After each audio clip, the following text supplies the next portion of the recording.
आता ह्यो राडा होणार आहे का साप? तुला कोणी सांगितलं होतं तिकडे मरायला जायला? ते मला पिल्याची लय आठवण येत होती. लय आठवण येत होती तुला? अगं मग फोन करायचास ना त्याला. भेटायला कशाला गेली होतीस? आणि वरनं मला खोटं बोलून. तुला खरं सांगितलं असतं तर तू जाऊ दिलं असतंस का मला? तू गेली होतीस तिथे विरूला भेटायला? हा, मी काळजी घेती. तुझ्यासारखी अशी घावत नाही. पण तुला कळतंय का या गोष्टीमुळे किती कुटाणा झालाय ती? सगळ्या गावाला असं वाटतंय की पिल्या हा ना अंकुशरावाच्या पोरीचं लफडं आहे म्हणून. म्हणजे माझं आता लोकांनी काय ठाव ना की ती मी नाही तू आहेस.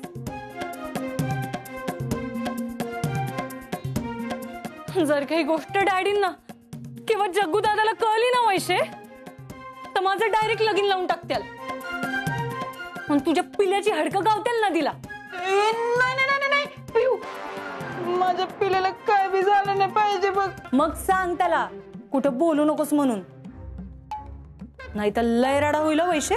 राडा राडा तू खोटं बोललीस म्हणून झालाय. आणि मला सांग, तू समजा खरं खरं विरूला कधी सांगणार आहेस? म्हणजे हे समजा इथंच थांबल. ते माझं बघू आपण नंतर. तू आधी त्या पिल्याच्या जीवाचं काय आहे ना ती बघ. लाव फोन त्याला. वय वय वय.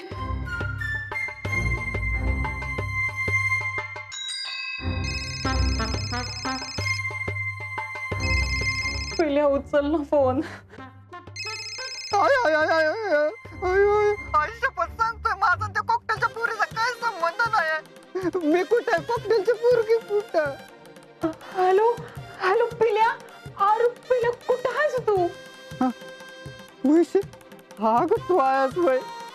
वैसे हा ग मला लय डेंजर डेंजर स्वप्न पडायला लागले. ती जग्गूदादानं मला गोळ्या घातल्या. त्या गाडीच्या टायराला बांधून मला करा करा करा करा फिरवतो या.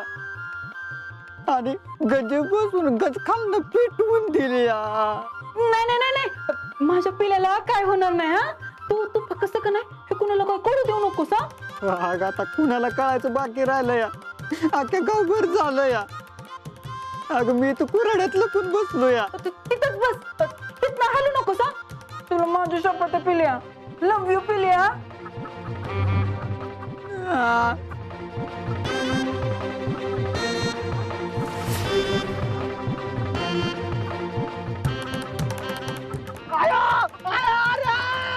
Hello hello hello.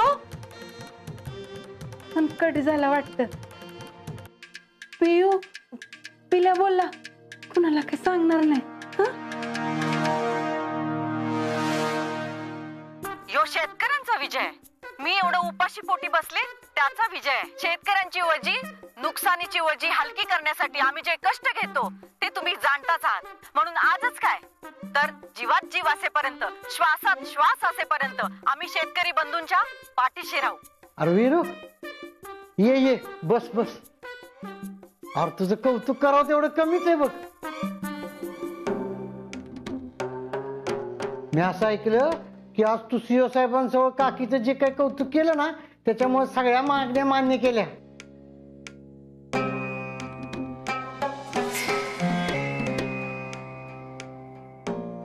तर म्हणजे एवढी मी उन्हातानात उपाशी तपाशी बसले त्याचं काहीच नाही तुम्हाला. उपोषण माझ्यामुळे सक्सेसफुल झालंय. ओ हे सगळं ना खरं तर माझ्यामुळेच झाले. मी जर सकाळी चांगला नाश्ता केला असता तर मम्मी उपाशी राहिल्याच नसत्या. आणि त्या उपाशी राहिल्या म्हणून उपोषणात त्याच्या गरीब अशा उपाशी माणसासारख्या दिसल्या. त्याची दया येऊन त्यांच्या सगळ्या मागण्या मान्य केल्या. होय का नाही? कर्म माझं. म्हणजे मी नसते उपोषण केलं, नसते उन्हातानात बसले तर सगळं आपोआपच झालं असतं. हे सगळं तुझ्यामुळं आणि विरूमुळं झालंय. हो ना? हो नाही काकी, ही तर तुमच्या कष्टामुळे झाले. मी तर किती वेळ नव्हतो त्या उपोषणाच्या ठिकाणी. बरं केलं आठवण केलीस ते. काय र उपोषण सोडून कुठं बोंबलत हिंडायला गेला होतास र? त्या उन्हामध्ये उपाशी पोटी जीव गेला असता माझा तर. अहो ती एकाला भेटायचं होतं, जरा महत्वाचं काम होतं. कसलं काम? अहो विरू चल लवकर. काय रे कुठे घेऊन चाललायस त्याला आणि एवढा धापा का टाकतोयस? अहो काकी लय मोठा मॅटर झालाय. काय झाले? अरे त्या पिल्याला त्या जगानं उचललाय.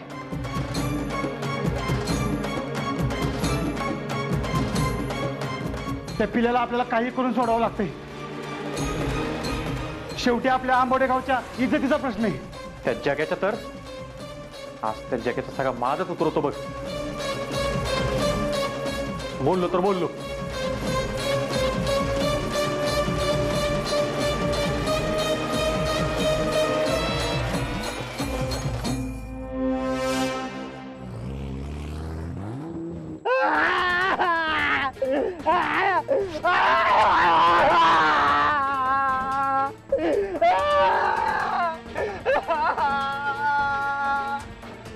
जगदीशराव पाटील म्हणतात आम्हाला. आमचा टेरर काय ना ते आता दाखवतोस तुला.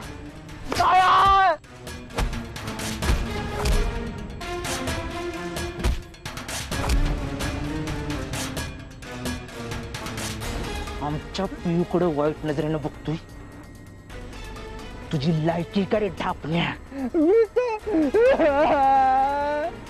तुम्ही समजतो तुम्ही नाही, तिचा मला काही संबंध नाही आहे.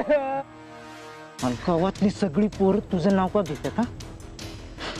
खोपटात का लपून बसला होतास? आज तर तुला उभाच कापतो. कांते कोयतान नाही नाही नाही. खप तोंड बंद. इथून जर जिद्द जायचं असेल ना तर खरं खरं बोलायचं. बोल. सांगतो सगळं खरं खरं सांगतो, पण मारू नका मला. बोल. वैशू आणि पिऊ मैत्रिणी आहेत त्या, आणि पिऊने सांगितलं की अंकुशरावांची पोरगी. मी अंकुशराव पाटलांची पोरगी आहे.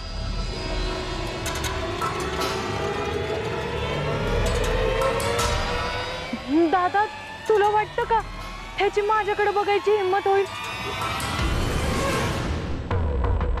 खरं तर ह्यो पिल्या आणि वैशू हे दोघं मित्र मैत्रिणी आहेत. आणि गावात मी वैशू सोबत फिरत असती म्हणून लोकांना असं वाटलं की वैशू अंकुशराव पाटलाची पोरगी आहे. आमचा नाही विश्वास बसत याच्यावर. एवढं दिलसे सांगतायत तुमचे सिस्टर, थोडा विश्वास ठेवा. आमच्या काळजाला पटतंय पण आमच्या मेंदूला पटत नाही. अशा वेळी नेहमी आपल्या हार्टचं ऐकायचं, ते हर्ट नाही करत. आणि मला खात्री आहे तुमचं हार्ट सुद्धा हेच म्हणतंय की ह्या मुलाचं आणि पिऊचं काही देणं घेणं नाही. हो ना?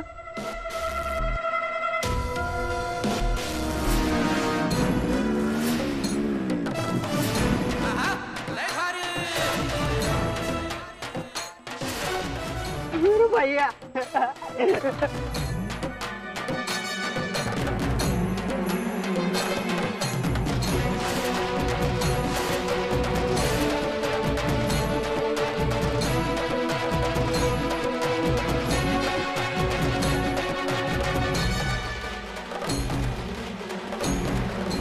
हे जग्या हिंमतच कशी झाली रे पिल्याला उचलायची? आत्ता नुसता उचललाय, नशीब अजून उभा आडवा चिरला नाही ते बघ. विरुबाईला का सांगितलं त्यांना लय आणलंय मला यांनी. त्यांना सांगते की अंकुशरावांची पोरगी. तिची एवढी बदनामी नव्हती करायला पाहिजे. नाही केली मॅडम. आता अजून काय व्हायचं बाकी? हे वीरू, दम असेल ना तर समोर येऊन भिडायचं. असं मागं लपून लपून डाव नाही टाकायचं. आणि हा आमच्या पाटील घराण्याची बदनामी करायची म्हणून मुद्दाम केलेस ना हे सगळं? आणि ही सवय तुमची आहे, आमची नाही. अरे छत्रपती शिवाजी महाराजांना मानणार आहे आम्ही. त्यांचे विचार आमच्या रक्तात आहे आणि त्यांची शिकवण आमच्या डोक्यात आहे. तिथं काळजात ठेवले आम्ही त्यासनी. जगातल्या कुठल्याही स्त्रीची आम्ही कधी बदनामी करणार नाही. मग ती दुश्मनाच्या घरातली जरी असली ना तिचं रक्षणच करू, पण बदनामी नाही होऊ देणार. हो मग हे काय केलेस? की जे काय झाले ना ते चुकून झाले. त्याच्याबद्दल राजवीर सूर्यवंशी माफी मागतोय तुझी.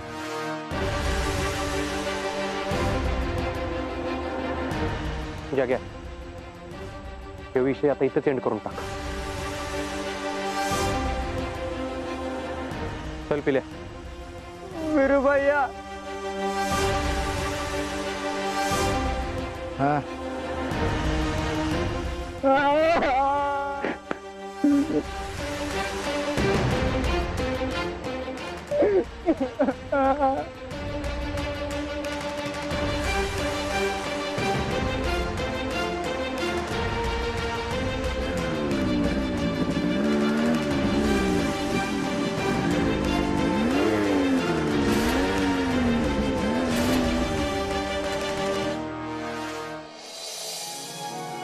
जगातल्या कुठल्याही स्त्रीची आम्ही कधी बदनामी करणार नाही. मग ती दुश्मनाच्या घरातली जरी असली ना तिचं रक्षणच करू, पण बदनामी नाही होऊ देणार.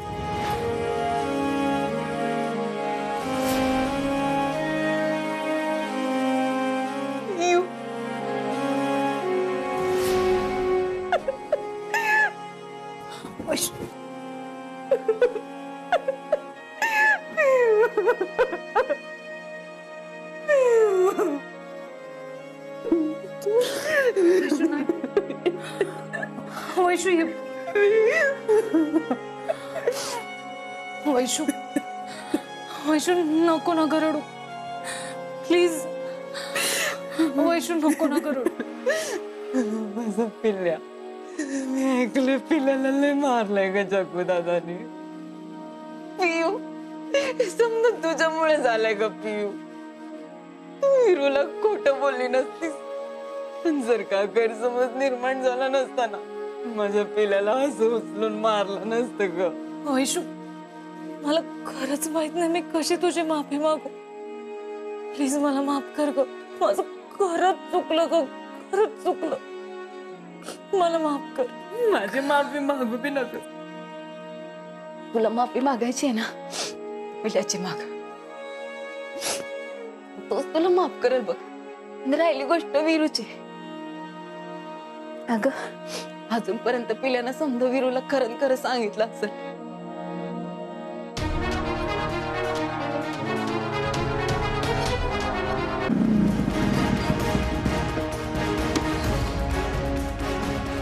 पिले खरं आलं तुझं.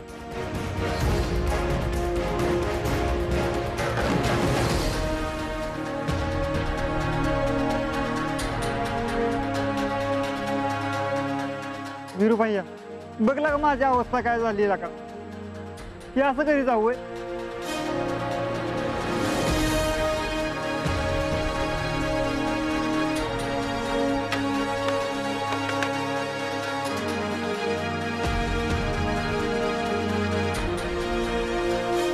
पिले सॉरी लगा. ए यार वीरू भैया तू कशाला सॉरी बोलती त्याला? अरे माझ्यामुळे त्याला मार बसलाय आज. त्यानं त्या कॉकटेलच्या पोरीने काय करावं ना ते त्यांचा वैयक्तिक प्रश्न आहे. माझंच चुकलेलं का? मीच असं दुसऱ्याने सांगायला नव्हतं पाहिजे. तू समजतोय तसं नाही.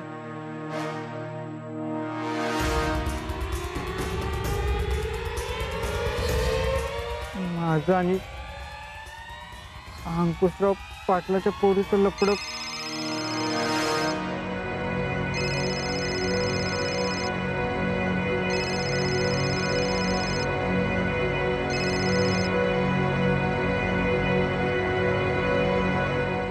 हॅलो कसं आहेस तू? जास्त लागलं नाही ना तुला? नाही, तर तुझा आवाज ऐकलाय की बरं वाटतंय बघ. बरं मला सांग, मी अंकुश पाटलाची पोरगी नाही हे तू वीरूला अजून सांगितलं नाहीस ना? नाही अजून, सांगणारच होतो तेवढ्यात तुझा फोन आला. नको सांगूस, पिऊ सांगल वीरूला. तू जर सांगितलंस वीरूला तर वीरू चिडल पिऊ. हे बघ, पिऊला बोलायचं तुझ्या संगत. हा, एकच मिनिट.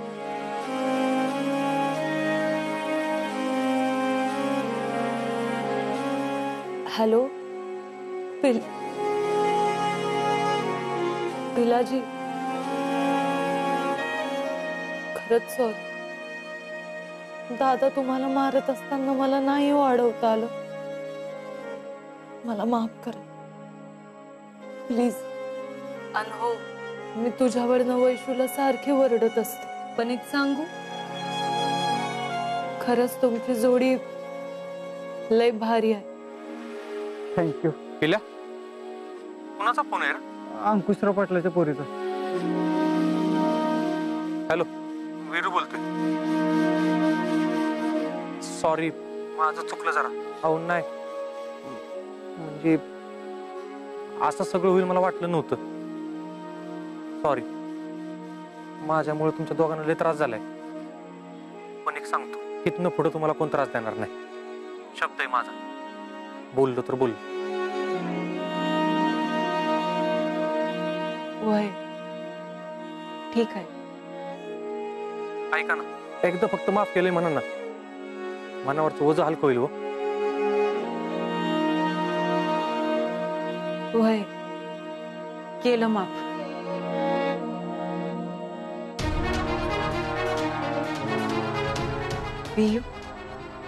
वीरूले चांगल्या मनाचं आहे ग. कट्टरी हृदकाच्या पोरीची अशी माफी मागायला लय मोठं काळीच लागतं. त्याच्याशी असं खोटं बोलून त्याचं मन नको दुखूस ग, त्याला फसवू नकोस. त्याला असं दुसरीकडनं कळालं की तू अंकुश पाटलाची पोरगी आहेस, कायमची उतरशील त्याच्या मनातून, कायमची. ध्यानात ठेव.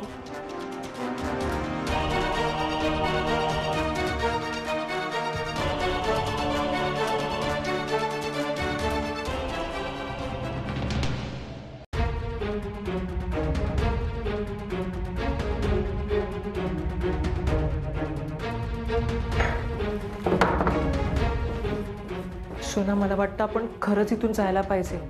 आता पाहिलंच ना तू बाहेर काय झालं ते. तो राजवीर वेळेत नसता आला ना, तर त्या जगदीशरावने त्या पिल्याचा जीवच घेतला असता. उद्या जर त्यांना कळलं की तुला राजवीर आणि पियूच्या मैत्रीबद्दल सगळं माहिती होतं, तरी तू घरी काय सांगितलं नाहीस, तर तूच विचार कर तुझी काय अवस्था करतील ते. आणि जर का तू हे सांगितलंस तर पियूबद्दल तू वाईट बोललीस म्हणून अंकुशराव तुला सोडणार नाहीत. दोन्हीकडून आपलंच मरण आहे. आत्ता तरी माझं ऐक, इथून जाण्यातच आपला शहाणपणा आहे. हे चिल यार गंगा, मी तुला ना या आधीही सांगितलंय, मी इथून कुठेही जाणार नाही. जोपर्यंत त्या पिऊला मी या घरातून बाहेर काढून टाकत नाही ना, तोपर्यंत मी गप्प बसणार नाहीये. आणि हे तुला चांगलंच माहितीये की शोना कधीही क्विट करत नाही. अगं हो, पण तुला कळत कसं नाहीये, त्या पिऊला तू घरातून बाहेर काढायच्या हट्टात स्वतःवर किती मोठं संकट ओढून घेते असते. तर या संकटात आपला जीव जायच्या आधी आपण इथून पळून जाऊयात. गंगा, संकटापासून पळून जायचं नसतं, संकटाशी फ्रेंडशिप करायची असते.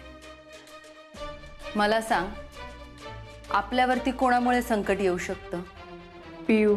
सो ठरलं, आपण जर संकटाशी फ्रेंडशिप नाही करू शकत ना, तर जिच्यामुळे हे संकट आपल्यावरती येतंय आपण तिच्याशी फ्रेंडशिप करायची. तू तर म्हणालीस तिला घरातून बाहेर काढायचंय म्हणून. यार, तिला तर काढायचंच आहे, काढणारच आहे मी तिला या घरातून बाहेर. तुला माहिती आहे गंगा, ती पिऊ तिच्या त्या फ्रेंड राजवीरला भेटायला जाते हे मी तिच्या डॅडींना आणि जगदीशरावांना खूप इझिली सांगू शकते, पण मी त्यांना ते सांगत नाही. सांग का?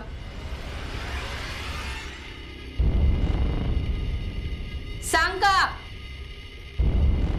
मला नाही माहित. हा ग्लास जर मी इथून खाली सोडला तर काय होईल? फुटेल किंवा तडा जाईल. आणि हा ग्लास जर मी इथून खाली सोडला तर काय होईल? त्याचे तुकडे तुकडे होतील. करेक्ट. ह्या ग्लास सारखंच मी आधी पिऊला माझ्या हातात घेणार, आमची फ्रेंडशिप एका उंचीवरती नेणार आणि मग कळलं? जखम जितकी मोठी तितकी ज्याला झाली आहे त्याला त्रास आणि देणाऱ्याला आनंद देते.